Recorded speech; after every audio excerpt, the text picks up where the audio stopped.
Hi everyone, my name is Alex and today I'm going to show you a refocusing activity to either do in the classroom or in the hall. This can be done in any class before any learning and also in PE. So it can be done really big and really energetic, but it can also be done very small. It's a bit more of a game, perhaps like Simon Says, but with a few differences. So what I'll do is I'll do it to a bit of music, and in a minute you can follow along and I'll show you some things of how I do it small, and then perhaps I'll show you how big I do it if I was moving around the space as well. But as always, please feel free to have full creative license to make it your own, make it super big, super small, put any themes to it, any music or no music.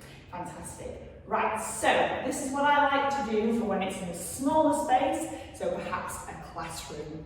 Basically, the main rule is everything I do, you try your best to follow, with adaptations, of course, if you need to. So every action I do, you do, but if you see me with my arms and hands up, that means you sit down. Whether that's on a chair or on the floor is up to you, and depending on what space you're in.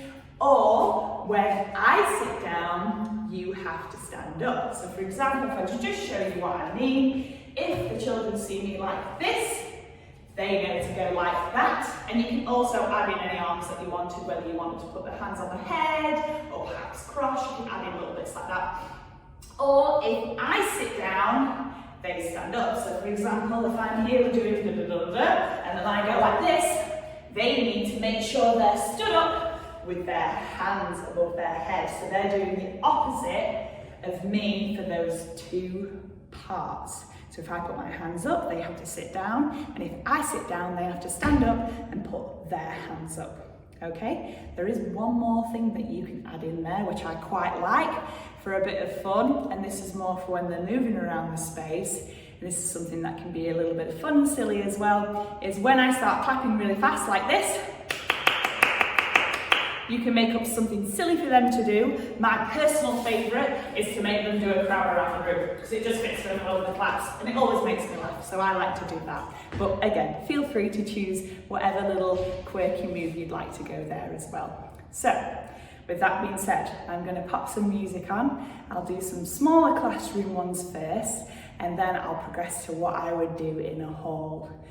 Your main instruction for them is to tell them to follow along, to not make any noise, and to do their best with copying, unless of the three instructions where I put my hands in the air and they sit down, or I sit down and they put the hands in the air, or when I clap, they do the crowd move. Shall we give it a go? I think so. Okay, here we go. Okay, so let's pretend we're in the classroom. So perhaps we've got a chair behind them, or perhaps you're on the carpet. Okay, so follow along.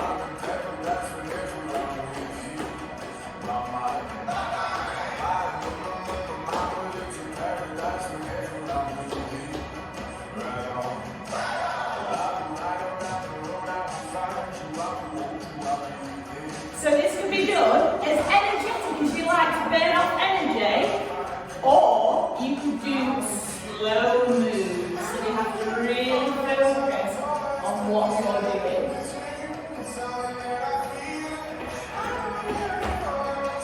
Did you remember to sit down? Hopefully you did. Did you remember to put your hands above your heads? So you can get more dance moves into there if you want. Or like I say, it can be anything else, it could be balances.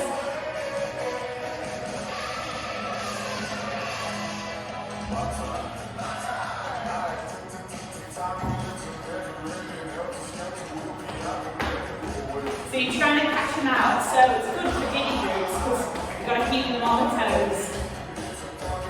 Okay, so that's for smaller spaces, and again, you need to shrink it more than that.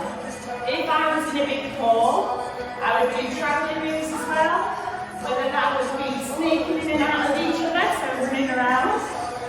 You can just watch for this bit. Again, you can do any dance moves. Great for PE as well, this one.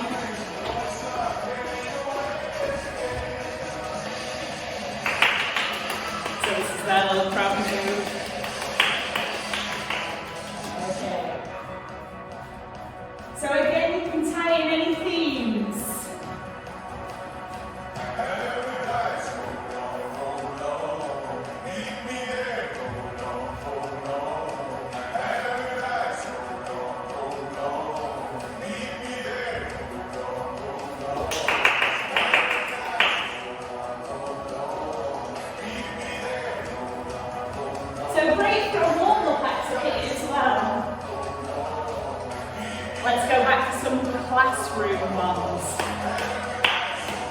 So this is the little crab. And you can really get them to focus on different things.